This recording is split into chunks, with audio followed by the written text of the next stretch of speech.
Fala pessoal, seja bem-vindo a mais um vídeo aqui do canal. E no vídeo de hoje, pessoal, eu vou trazer uma introdução à segurança do trabalho. Então você, técnico em segurança do trabalho, recém-formado, acabou de sair da formação, do nível técnico, tem algumas dúvidas? Acompanha aqui o vídeo que eu vou trazer conceitos bem bacana. Você também que está estudando o curso técnico em segurança do trabalho, quer se aprofundar, quer ter mais noções da área, vem comigo. Você, bombeiro profissional civil, que pensa em fazer o curso técnico em segurança do trabalho, acompanhe esse vídeo porque eu vou trazer conceitos, eu vou trazer aqui algumas orientações bem bacanas que vão te ajudar a entender um pouco mais sobre a área da segurança do trabalho. Então vem comigo. Bom pessoal, a aula de hoje, como eu já falei, segurança do trabalho é uma introdução básica, um pouco mais rasa, não vou me aprofundar tanto em alguns termos, alguns conceitos aqui, mas eu vou trazer algo bem necessário e fundamental para você que está iniciando aí na área da segurança do trabalho. Então vamos lá pessoal.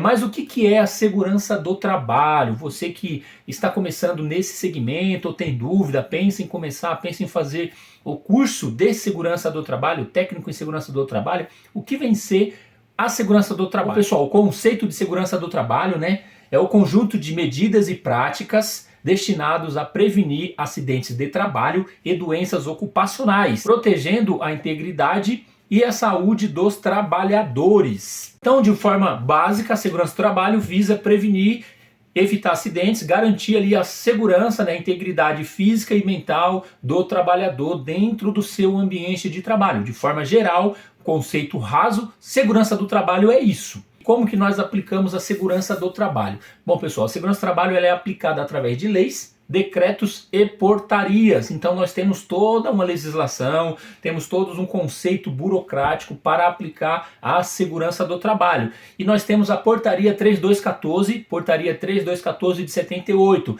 Essa aí é a matriz, é a mãe da segurança do trabalho. Aqui no Brasil, nós trabalhamos em cima da portaria 3214 de 78. É lógico que não é só ela, nós temos outras legislações, mas ela é o carro-chefe da segurança do trabalho. Por quê? Vamos avançar um pouco mais aqui. Pessoal, a portaria 3214 de 78, ela vai trazer a criação das normas regulamentadoras, aquelas tão faladas NRs, normas regulamentadoras, que é o manual de SST, é o manual para o profissional da segurança do trabalho. Então, seja o técnico de segurança, seja o engenheiro de segurança do trabalho, vai trabalhar com base nas normas regulamentadoras. Essas normas é o manual da segurança do trabalho. E atualmente, 2025, nós temos 38 normas regulamentadoras. As primeiras normas regulamentadoras foram criadas lá em 1978, através da portaria 3214 de 78. De lá para cá, pessoal, elas vieram passando por atualizações, vieram recebendo aí incrementações, melhorias e foram criadas outras normas também. Não começamos com 38 normas, elas começaram ali com algumas normas e de lá para cá foi se identificando a necessidade de criar outras normas. E o governo, pessoal, através das suas ferramentas, dos seus órgãos, né, o Ministério do Trabalho e Emprego, pessoal, que é um órgão do governo, é responsável por criar, estabelecer as normas regulamentadoras. Então foi identificada a necessidade de se estabelecer novas normas regulamentadoras. Então lá de 78 até 2025 nós temos 38 normas regulamentadoras e cada uma delas vai falar de uma situação, vai trazer diretrizes, vai trazer conceitos voltados para a prevenção, voltados para a segurança dentro do ambiente de trabalho, para proteger e prevenir acidentes, garantindo que a segurança, garantindo a integridade física e mental do trabalhador dentro do ambiente de trabalho, beleza? Vamos avançar um pouco mais aqui para a gente dar sequência. E aí, pessoal, quem que aplica as normas regulamentadoras? Quem é responsável por aplicar dentro de uma organização? Nós temos ali um grupo de profissionais que são responsáveis por implementar, por gerenciar, por conduzir, né, os procedimentos de segurança do trabalho. Então nós temos aí a NR4, que vai trazer o SESMIT, que é o Serviço Especializado em Segurança e Medicina do Trabalho, que vai trazer os profissionais que fazem parte do SESMIT, que são responsáveis por aplicar, por gerenciar, por manter a segurança do trabalho dentro do estabelecimento, dentro da empresa.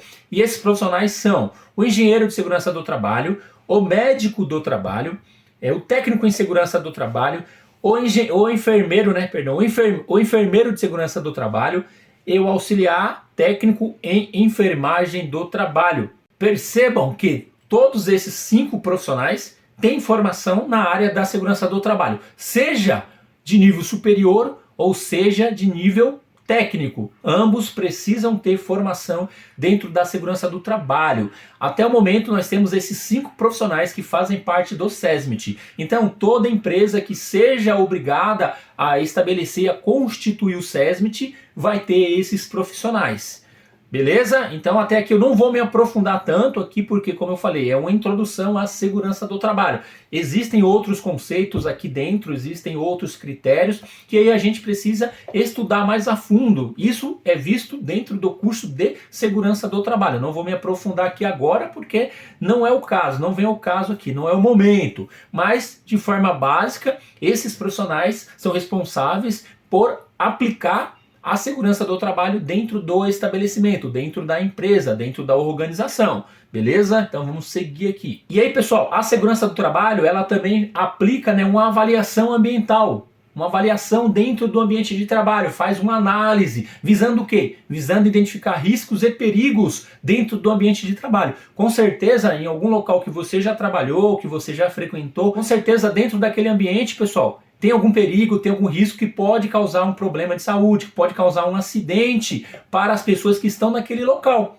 Então, a segurança do trabalho vai fazer uma avaliação desse ambiente e identificar alguns riscos já pré-estabelecidos. Nós temos 5 classificações de riscos. Riscos físicos, químicos, biológicos, ergonômicos e de acidente, como podemos ver aqui. Cada risco, pessoal, vai ter ali as suas subdivisões. Risco físico, químico, biológico, de acidentes e ergonômico. Ali vai ter as situações que podem provocar esses tipos de risco. Porém, é o SESMIT, os profissionais da segurança do trabalho, que vão fazer essa avaliação, E essa avaliação ela vai ser qualitativa ou quantitativa, a depender da classificação do risco naquele ambiente. Eu posso ter aí uma avaliação qualitativa ou uma avaliação quantitativa. E essa avaliação vai ser aplicada pelo SESMIT, lá da NR4, aqueles profissionais, principalmente aí o profissional técnico de segurança do trabalho e o profissional engenheiro de segurança do trabalho, que geralmente ali são o linha de frente na avaliação de riscos dentro do ambiente de trabalho. E o técnico de segurança, ele é o mais operacional. Esse profissional, vamos voltar um pouco aqui, o técnico em segurança do trabalho, ele é o profissional que é bem operacional, ele está no dia a dia, ele acompanha as atividades, ele tem contato direto ali com o trabalhador, com o colaborador e também tem contato direto com os gestores. Então geralmente nós fazemos ali o meio de campo entre os colaboradores e entre os gestores. Então a gente ali é o meio de campo ali para organizar e colocar em ordem a casa. Então, pessoal, no sentido da prevenção, no sentido da segurança do trabalho. Então, o técnico de segurança do trabalho, ele é um elo fundamental, ele é o elo, eu posso dizer que é até o elo principal dentro de uma organização que aplica segurança do trabalho. Então, nós, profissionais da área, eu falando como técnico em segurança do trabalho, nós somos o operacional. É a gente que está no chão de fábrica, é a gente que acompanha as atividades, é a gente que libera atividades. Nós fazemos DDS, fazemos avaliação de risco, então fazemos análise preliminar de risco. Então, pessoal, o técnico de segurança do trabalho, ele é a lança, ele é a lança da segurança do trabalho, a gente que está na linha de frente. Então, é um profissional bem importante. Não que os outros não tenham sua importância, porque tem o grupo ali, né, é um trabalho em conjunto, todos nós temos outros procedimentos, outros documentos que são elaborados, né, pelo engenheiro, que são elaborados aí e assinados pelo médico do trabalho. Cada um tem o seu papel. Eu falo na questão operacional, na questão do chão de fábrica, na questão de acompanhar as atividades. O técnico em segurança do trabalho, ele é o linha de frente, ele que acompanha geralmente a maioria das atividades, ele que faz as liberações das atividades, e o engenheiro e o médico vai entrar na elaboração de documentos, de laudos, onde precisa ter a assinatura, precisa ter a RT, né, a anotação de responsabilidade técnica, onde o técnico não pode atuar, não pode assinar o documento ali que necessita de uma ART, que é a anotação de responsabilidade técnica. Então tem documentos que o técnico não pode assinar. Aí entra o médico e entra o engenheiro de segurança do trabalho. Assim também como o auxiliar de enfermagem, o enfermeiro tem ali o seu papel dentro do SESMIT, beleza? Então vamos dar sequência aí. E aí, pessoal, dentro da segurança do trabalho nós temos também a NR15, que é a norma regulamentadora de número 15, que vai tratar de insalubridade. Com certeza você que já trabalha ou já trabalhou, conhece ou já ouviu falar sobre insalubridade, que vai ser a exposição, né, contínua aos agentes químicos, físicos e biológicos. Então são agentes químicos, físicos e biológicos que expõem o trabalhador, que dá direito à insalubridade dependendo do quê? Dependendo aí do tempo de exposição e da concentração ali daquele material, daquele agente. Então, essa avaliação é feita na avaliação ambiental pelo SESMIT, pelos profissionais do SESMIT vão fazer a avaliação e identificar se aquele ambiente, se aquela condição de trabalho é insalubre. E aí, caso seja insalubre, o SESMIT vai fazer a avaliação, vai identificar, vai indicar ali, né, vai tentar eliminar a insalubridade, vai orientar, né, o gestor da área, do setor, a fornecer o EPI, é o SESMIT que vai indicar o EPI correspondente àquele risco para minimizar os danos causados ao trabalhador. E aí também, pessoal, tem a questão do adicional de insalubridade. Além da proteção individual, o trabalhador também faz jus aí ao adicional de insalubridade. E esse adicional vai depender do tipo de exposição, do grau de, podendo ser grau mínimo, médio ou máximo. Cada grau ali faz jus a um adicional de insalubridade. Por exemplo, aí nós temos o adicional de periculosidade de 10%. Corresponde a uma exposição de grau mínimo. Aí o adicional de periculosidade de 20%, corresponde a um grau de exposição, a um grau médio de exposição, né? E o adicional de insalubridade de 40% corresponde aí a um grau máximo de exposição daquele trabalhador. É a pior situação aqui nesse caso. Beleza? Então a insalubridade, a NR15, é avaliada pelos profissionais do SESMIT, o técnico de segurança do trabalho, o engenheiro, o médico, que são responsáveis ali por fazer esse levantamento, fazer essa avaliação. E aí nós temos também, dando sequência, a NR16, periculosidade, que é uma situação que coloca em perigo a vida do trabalhador. É algo que pode, pessoal, gerar ali a morte daquele trabalhador de forma imediata. Então, diferente da insalubridade, que é algo que vai danificando, que vai causando um dano para a vida do trabalhador a longo prazo. Às vezes ele está exposto ali, né, dentro da insalubridade a uma condição insalubre que vai ali deteriorando a sua saúde a longo prazo. Demora anos e anos e anos para poder aquele problema começar a aparecer. Já na periculosidade não. A periculosidade ela pode vir causar ali a morte do trabalhador de forma imediata, instantânea. Por exemplo, a eletricidade. A eletricidade é uma atividade periculosa, onde faz jus aí, né, a periculosidade, ela faz jus ao adicional de 30%. De 30% sobre o salário da categoria, diferente da insalubridade. A insalubridade ela vai incidir sobre o salário mínimo da região, pessoal. O salário mínimo ali da região. A periculosidade é sobre o salário da categoria. 30% sobre o salário da categoria. Então é 30%, não é 10, não é 20, é 30%. Diferente da insalubridade, que eu tenho 10, 20 e 40% sobre o salário mínimo. Já a periculosidade é sobre o salário da categoria, beleza? E aí a diferença é que a insalubridade ela vai causando dano a longo prazo. Ela demora para aparecer os danos que vai prejudicar aquele trabalhador. Então os sintomas, as lesões, os problemas de saúde demoram um pouco para aparecer. Diferente da periculosidade. A periculosidade pode causar ali a morte instantânea daquele trabalhador, caso não seja tomada ali as medidas de proteção necessárias para guardar a vida daquele trabalhador. E aí, pessoal, tanto a insalubridade como a periculosidade são os profissionais da segurança do trabalho, né, o SESMIT, que vai fazer a avaliação, que vai fazer a identificação, que vai caracterizar ou vai descaracterizar aquela situação como insalubre ou não, como periculosa ou não. É os profissionais do SESMIT. Beleza? Vamos dar sequência aí. E aí nós temos também a NR5. Você já deve ter ouvido falar sobre a NR5, que vai falar sobre a Comissão Interna de Prevenção de Acidentes. E hoje, Comissão Interna de Prevenção de Acidentes e Assédio, que a CIPA, a NR5 passou por uma atualização e entrou aí a questão do assédio também dentro da NR5. Então, atualmente, nós temos aí a Comissão Interna de Prevenção de Acidentes e Assédio. A NR5, pessoal, a CIPA é composta por profissionais da empresa, né, trabalhadores normais da empresa que são eleitos e indicados, né, em paridade. Então nós temos uma eleição ali anual, onde vão ser eleitos os representantes dos trabalhadores e os indicados pela organização, pela empresa, ambos funcionários da empresa. Tem que ser todos os componentes da CIPA, precisa ser funcionário da empresa, que pode ser os eleitos, representantes dos empregados, e os indicados, representante aí dos empregadores, que vai representar o empregador. Porém, ambos têm o objetivo de quê? De prevenção, de prevenir. A CIPA,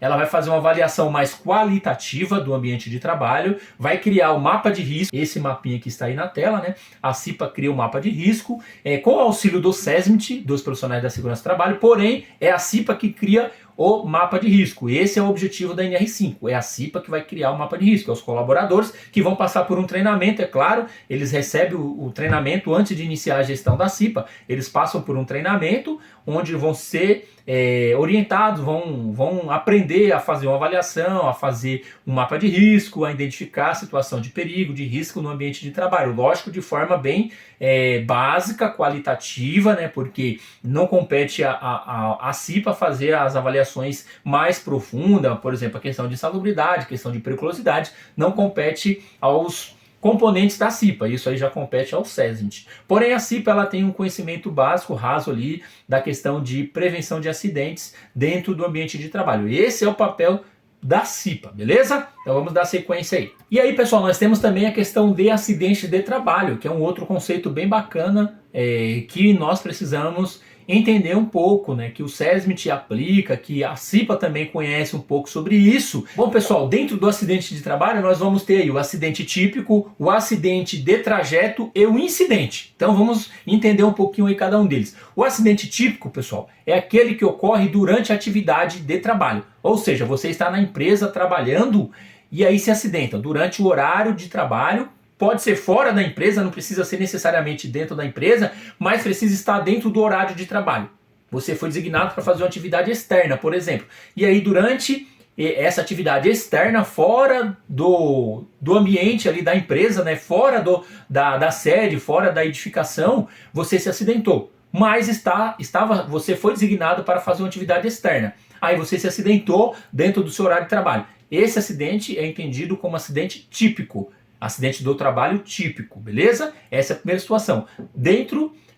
No horário de trabalho, podendo ser dentro da empresa ou fora dela. Estando dentro do horário de trabalho, é configurado como acidente típico. E aí nós temos o acidente de trajeto. O acidente de trajeto, pessoal, é aquele que ocorre no percurso da residência para o trabalho e vice-versa. Ou seja, quando você sai da sua casa, colocou o pé na rua para ir em direção à empresa, no seu horário ali de percurso, você saiu de casa e vai trabalhar.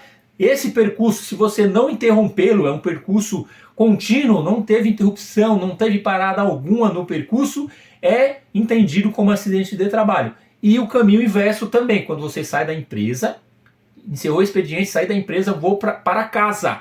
Aí, nesse percurso, você não teve parada, você se acidentou aí nesse percurso. É configurado como acidente de trajeto também, pessoal. Então a norma, a legislação entende que o acidente de trajeto é durante o percurso. Não é durante a atividade, é durante o percurso.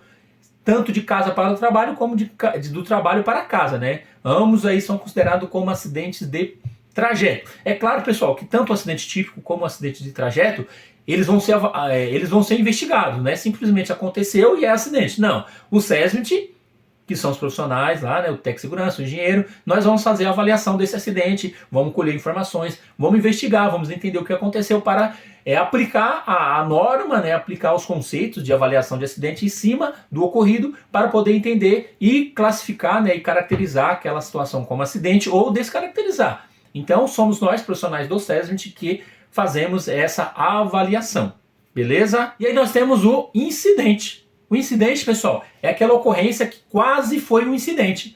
Às vezes a pessoa ali deixou cair, tropeçou alguma coisa, mas não teve lesão, não teve um problema que o afastasse de forma temporária ou permanente das suas atividades. não teve lesão, não teve prejuízo, ele não deixou de executar suas atividades. Então essa situação ela é entendida como incidente. É um quase acidente, ou seja, alguma situação naquele procedimento de trabalho está indicando que tem uma falha e essa falha pode provocar um acidente. Ou seja, é um índice que a gente trabalha para poder tentar identificar situações de perigo, situações ali que podem causar um acidente em um processo de trabalho. Então o incidente ele está indicando, está mostrando que pode ter uma falha nesse processo de trabalho que vai ocorrer um acidente. E aí necessita de uma atenção, necessita que aquele procedimento, aquele processo de trabalho seja revisto, beleza? Então nós, profissionais do SESMIT, atuamos dessa forma, tranquilo? Vamos dar sequência aí. E aí nós temos, pessoal, a questão da doença dentro do ambiente de trabalho. Lembra lá qual que é o conceito da segurança do trabalho? É evitar doenças ocupacionais, ou seja, nós temos aí a doença profissional e nós temos também a doença do trabalho, são coisas um pouco diferentes. Nós temos aí a doença profissional. O que é ela? Como que ela é caracterizada? Então a doença profissional ela é decorrente da característica da função. Por exemplo, o digitador, a pessoa que trabalha ali com o computador o tempo todo, ele vai desenvolver ali uma LE, uma DORT, que são doenças, né, por movimento repetitivo. Então esse tipo de doença está diretamente ligado com aquela atividade, com a profissão do trabalhador.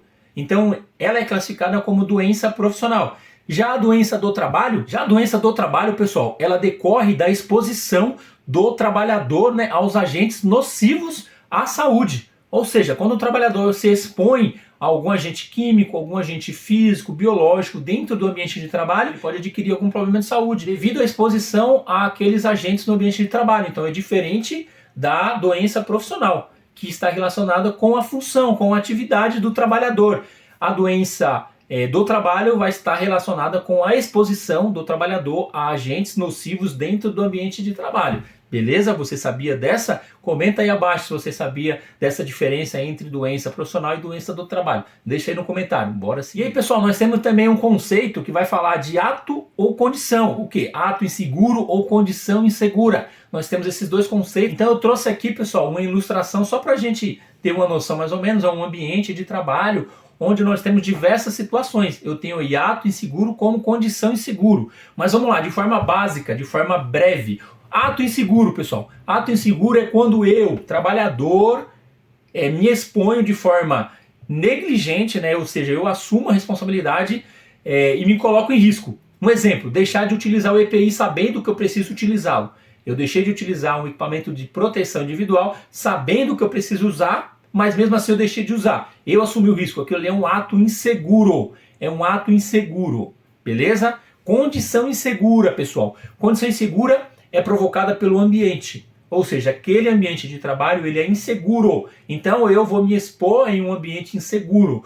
Um bom exemplo disso é aquelas escadas que não tem corrimão, ou seja, a escada, toda escada, escada fixa, ela precisa ter um corrimão para as pessoas terem um apoio ali de segurança. Quando a escada não tem um corrimão, ela se torna uma situação perigosa, onde pode ocorrer um acidente. Então é uma condição insegura, onde o trabalhador pode se acidentar. Um outro exemplo disso é o trabalhador não recebeu um treinamento de segurança, não recebeu um treinamento para fazer um procedimento de trabalho, não recebeu um treinamento para utilizar o equipamento de proteção individual. Aquela é uma condição insegura. Então o ato inseguro é quando eu me coloco, né, em uma situação insegura, é um ato inseguro quando eu provoco o ato, e a condição insegura é quando o ambiente já é inseguro. O ambiente me provoca, né, provoca para mim uma condição insegura. Então essa é a diferença, beleza? É lógico que aqui eu estou expondo uma situação bem breve, bem rasa, não estou me aprofundando, beleza? Então vamos dar sequência aí. E nós temos também a questão do perigo e do risco. O que é o perigo?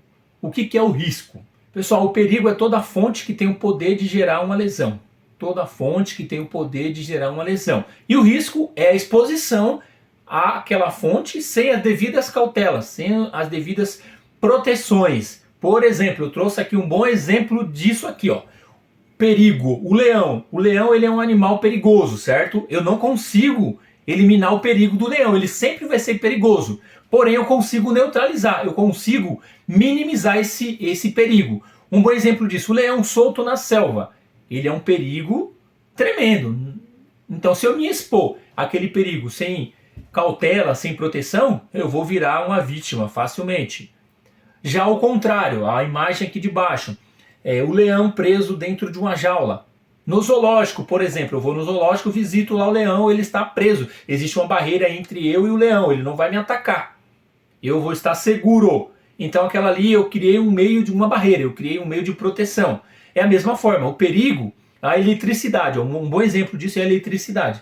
A eletricidade ela é perigosa, ela pode levar ao óbito, levar à morte ali de uma pessoa que recebeu uma descarga elétrica. Uma pessoa que vai manusear, um trabalhador que vai fazer uma atividade com eletricidade sem as devidas proteções, sem as devidas orientações, sem os devidos procedimentos de segurança, pode se acidentar.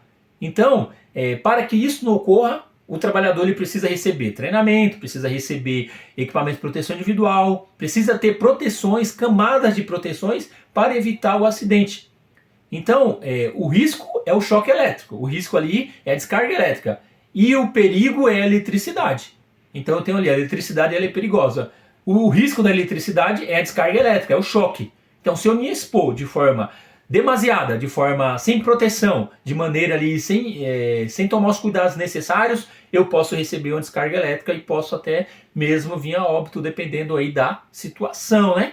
Então por isso existe essa diferença de perigo e risco, beleza? Então vamos dar sequência aí. E aí, pessoal, nós temos também a NR6, que vai falar de equipamento de proteção individual. A maioria das atividades, pessoal, principalmente as atividades operacionais, precisa ter o uso de equipamentos de proteção individual de acordo com o risco a qual aquela atividade oferece. Então, para cada tipo de atividade, eu vou ter ali um ou mais equipamentos de proteção indicado para proteger a integridade e a saúde daquele trabalhador. Beleza? Então a NR6 vai falar de equipamento de proteção individual. Então, pessoal, chegamos ao final dessa aula sobre introdução à segurança do trabalho. Fica uma mensagem aí para refletir. Talvez hoje seja o seu melhor dia, mas você só vai saber disso amanhã. Então é uma mensagem de reflexão para a gente aproveitar, viver o dia de hoje, porque ele pode ser o nosso melhor dia, mas você só vai saber disso amanhã. E se você chegar no dia de amanhã, então viva hoje, beleza? Com cautela, com segurança, valeu?